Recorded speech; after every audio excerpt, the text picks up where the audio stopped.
Hello, welcome back to Press TV's live coverage of the terrorist attacks that have happened in Paris. Well, joining us for the analytical part of this live coverage, we have Ken O'Keefe, former U.S. Marine, who joins us in the studios here in the capital, Tehran, and Rodney Martin, who's a former U.S. congressional staffer, who joins us from L.A., Los Angeles. Thank you, gentlemen. Ken O'Keefe, I'll start with you. This should, I would think, be a warning signal to some of the countries supporting the terrorists in the war in Syria, in particular the U.S., Turkey, and Saudi Arabia. Yes, well, I hope actually that it's even more of a wake-up call for us to realize that we are ISIS, that the Western governments that are in bed with Saudi Arabia, who is the primary funder of ISIS, along with Qatar and other Gulf states, we not only provide the political cover and military assistance to Saudi Arabia while it slaughters innocent people in Yemen, but we also provide the cover for them to go ahead and do their dirty dealing with these psychopaths who are running around Syria and other parts of the world as well, Iraq. Let us remember that before the United States invaded Iraq, there was no al-Qaeda in Iraq. Look at it today. Let us also remember that when Gaddafi was in power in Libya, there was very little al-Qaeda. And in fact, now we look at it, and it's an absolute basket case full of these operatives. And we look to Syria as well as yet another example of where these problems were actually quite under control in terms of al-Qaeda. In fact, Bashar al-Assad was assisting the United States, this is all on record, in a very meaningful way. In fact, many of the tortures that were being carried out were being done by Bashar al-Assad, or at least his regime, in order to extract information from people that we were supposedly fighting. I believe that it is beyond any doubt for any sensible person to realize that not only is the United States providing the financial cover, military cover, political cover for these terrorists through our proxies, but we've also, in pure technical sense, provided the training for these people in Jordan, and Turkey, another one of our best friends, has been shuttling these psychopaths across the country from Turkey into Syria for a long time now. So, the idea that the West is actually fighting a war against ISIS is beyond ridiculous. So what we really need to do is start realizing the fact that we are ISIS, and the reason why our corrupt, treasonous governments are carrying out these policies is because they do not represent us. They represent the bankers, and the bankers make a hell of a lot of money off of war, and more importantly, as long as we're all fighting each other, as long as we're all not trusting each other, as long as we're all simply being played as pawns over and over, then they can maintain this tyrannical system of never-ending war. So this is really the wake-up call. What has happened in Paris is us. We are responsible through our corrupt governments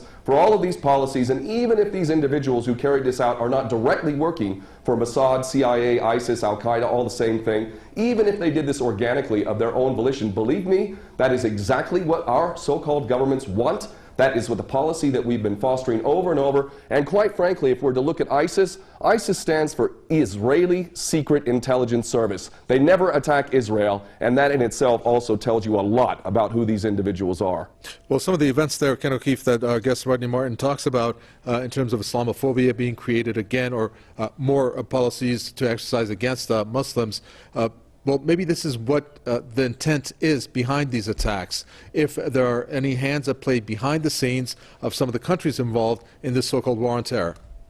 Well, indeed, that's the case, and it's just more of the same now, isn't it? Now, I'm a non-Muslim, and I am angry at the way Muslims have been portrayed around the world. I have lived in Muslim lands, and I have experienced some of the greatest hospitality and generosity that you will ever experience, and yet Muslims in general are being associated with this monstrosity, this most recent monstrosity known as ISIS, which again I say is Israeli Secret Intelligence Service, and also Al-Qaeda previous to that, Al-Nusra Front. All of these things are intended to smear Islam as a whole, 1.8 billion people on this planet, to associate them with this sort of madness, when in fact it is us in the West that are creating this stuff, funding it, very much protecting it. In fact, America has been providing air cover to these psychopaths in Syria and Iraq largely, and we see that when Russia comes in and actually does something constructive, look how long many of these men are shaving their beards and running off with their heads, tails between their legs. It is really, really, really disgusting that people have been conned into thinking that Muslims have anything to do with this. And let us harken back to the original incident which has caused this madness known as the war on terror. The so-called 19 hijackers in Osama bin Laden is one of the greatest fairy stories ever created. The idea that this man in a cave in Afghanistan on dialysis was masterminding this incredible operation in the United States with 19 so-called hijackers wielding box cutters Mohammed Atta among them, snorting cocaine and hanging out with strippers in Florida, that these people are responsible for this event in defiance of the greatest military machine in the history of mankind, never mind all of the evidence that's come forward that makes the official version of 9/11 beyond ridiculous. Muslims did not carry out 9/11. In fact, those who blame the Muslims, primarily the Jewish supremacist Zionist-controlled media of America and the government which is controlled by these Jewish supremacist Zionists in America, all of them parrot the same ridiculous, tired old line that Muslims are responsible. And this is an agenda which is intended to create a clash of civilizations. And if we are smart as people, we're going to see the agenda for what it is, and we're going to realize that those who are collaborating in this agenda need to be held to account for literal war crimes and crimes against humanity. And I'm including in that not just the politicians in the military, but those in the media who have perpetuated these lies, because there is no way that they could possibly believe this nonsense. These people have literally sold their soul to the service of the devil. This piece of breaking news that's at the bottom of the screen, Ken O'Keefe, that states, it's a message from Assad to Hollande. France suffered on Friday the brutality of terrorism that that has plagued Syria for more than 5 years. That's quite telling in terms of what Syria has experienced. Your reaction to that statement? Yes, it is truly incredible that we listen to anyone, whether it's Francois Hollande or Obama or any of these other puppets, as if anything they says has any merit whatsoever. There is no moral authority at all in the West. When these people get up, they are an embarrassment to all of us who have a functioning brain and a heart. These people are traitors, whether they come from France or whether they come from Britain or America, and everything they say is to be taken as complete and total rubbish. The idea that France and the West is not directly responsible for the mayhem that has been occurring in Syria is again beyond ridiculous. We know for a fact how we've been supposedly funding and supporting the moderate rebels. There is no such thing. Even recently, a U.S. general admitting that there may be 4 or 5 of these people in Syria. The entire policy is intended to create havoc in the Middle East, and it is extremely important that people around the world begin to fully comprehend that these policies that are being carried out in the Middle East are actually not failures.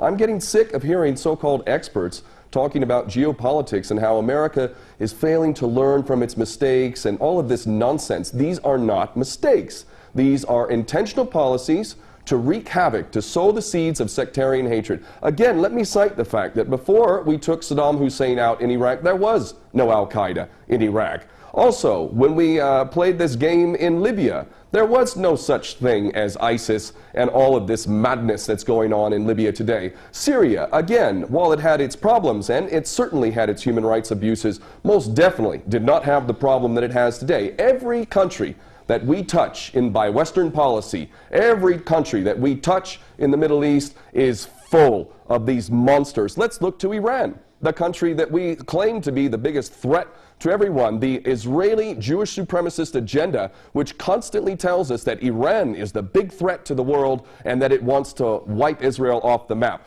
Let's look at Iran. Let's look how many attacks by Al-Qaeda and ISIS are occurring here. Let's look at how Iran has been fighting MEK, a true terrorist force that has killed over 20,000 people in the last 20 years or so. This nation is fighting terrorism legitimately. It has provided sanctuary to Jews and Christians historically over the millennia. It has not indulged in any war for hundreds of years other than the imposed war in which we forced with our attack dog Saddam Hussein, and yet we are being told that Iran is the threat. Here I sit in Tehran, and I can tell you the threat from ISIS is next to none. And the reason why is because Iran is not a player in this nasty game in which Saudi Arabia, Qatar, other Gulf states, Turkey, Jordan, ourselves, Britain, France, all fund, train, support, and ultimately are responsible for these monsters running around in their latest branded name, ISIS, which I will repeat a third time stands for Israeli Secret Intelligence Service.